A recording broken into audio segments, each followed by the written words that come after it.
Saludos amigos, para esta entrega vamos a desarrollar la inversión de giro de un motor monofásico. Para eso necesitamos un motor monofásico, una alimentación monofásica, necesitamos la protección de nuestro circuito de fuerza, es decir, un disyuntor monofásico. También vamos a necesitar los contactores, un contactor de línea, un contactor para el giro en sentido horario y un contactor para giro en sentido antihorario. Necesitamos una protección térmica. Ahora cableamos nuestro circuito de fuerza.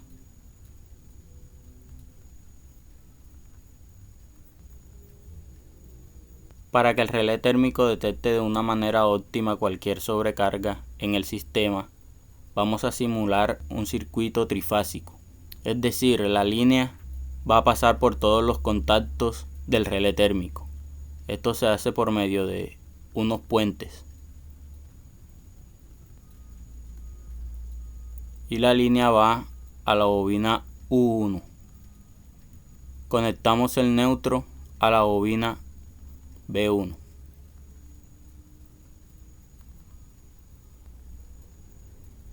Y conectamos el motor a tierra.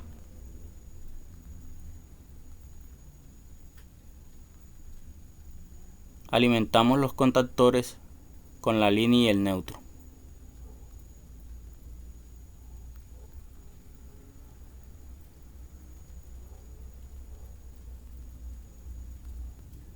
Seguidamente alimentamos las bobinas U2 y B2 con la línea y el neutro respectivamente.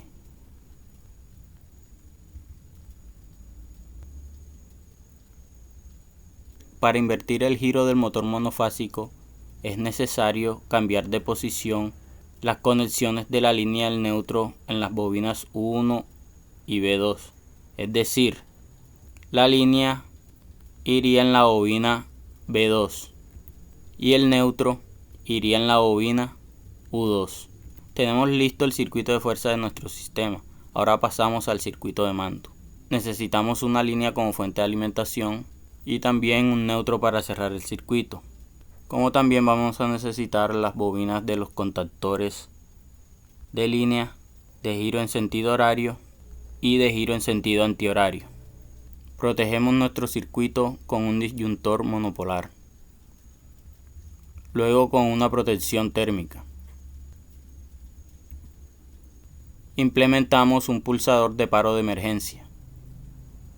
Vamos a necesitar un pulsador de paro normalmente cerrado para el paro del sistema y pulsadores normalmente abiertos para poner en marcha el motor en cada uno de sus sentidos.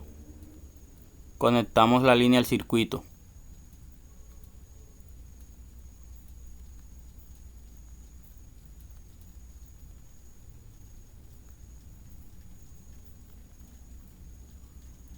Y conectamos el neutro al circuito. Etiquetamos los contactores y sus respectivas bobinas. K1, K2, K3, bobina K1, bobina K2 y la bobina del contactor K3.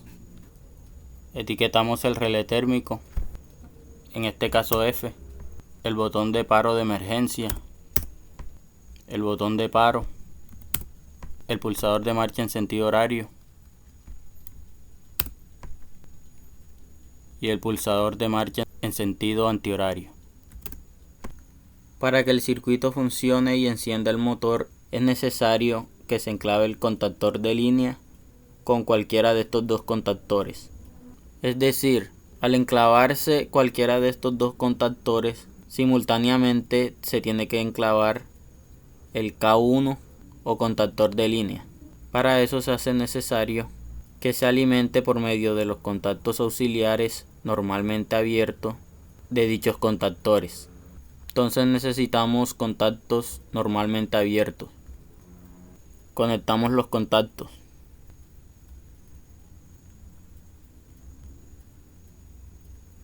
Los etiquetamos a su contactor correspondiente, en este caso K2, y para este el K3. Probamos el circuito, activamos el disyuntor, presionamos el pulsador de giro en sentido horario y vemos que se enclavan los dos contactores. Hacemos lo mismo con el pulsador en sentido antihorario. Nuevamente vemos que se activan los dos contactores para invertir el giro del motor. Procedemos a hacer las autorretenciones de cada contactor. Para esto vamos a necesitar también contactos auxiliares normalmente abiertos.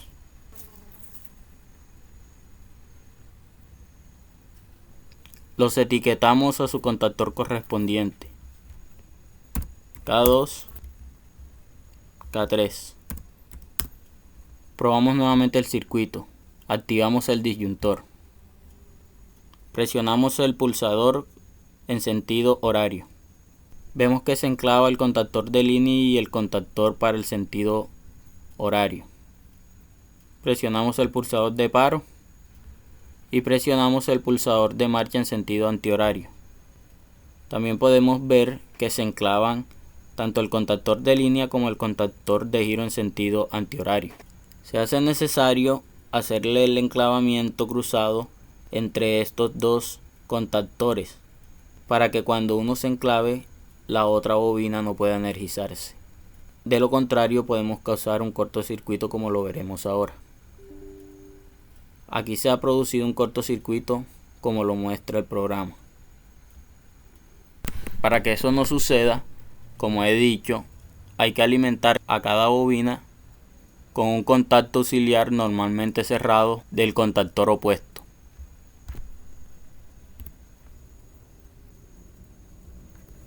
Conectamos los contactos. Etiquetamos los contactos auxiliares normalmente cerrados. Como van cruzados, en este caso estos contactos son del contactor K3 y este contacto sería del contactor K2. Probamos el circuito, cerramos el disyuntor, presionamos el pulsador en sentido horario.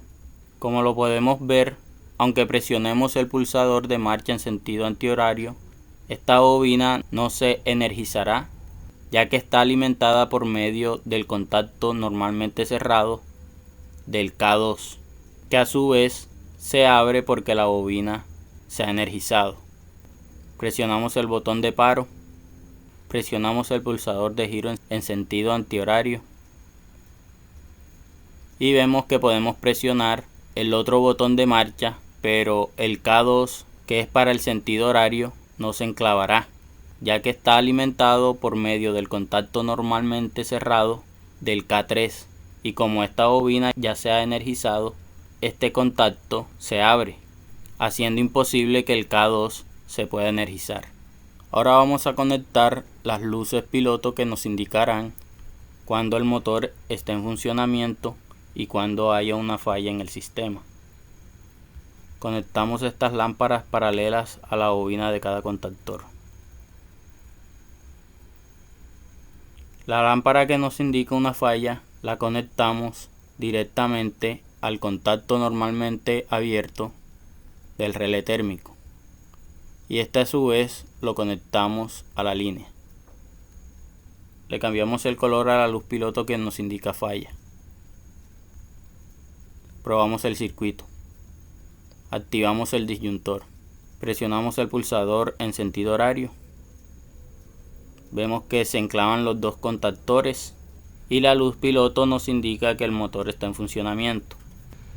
Pulsamos el botón de paro y ahora presionamos el pulsador en sentido antihorario.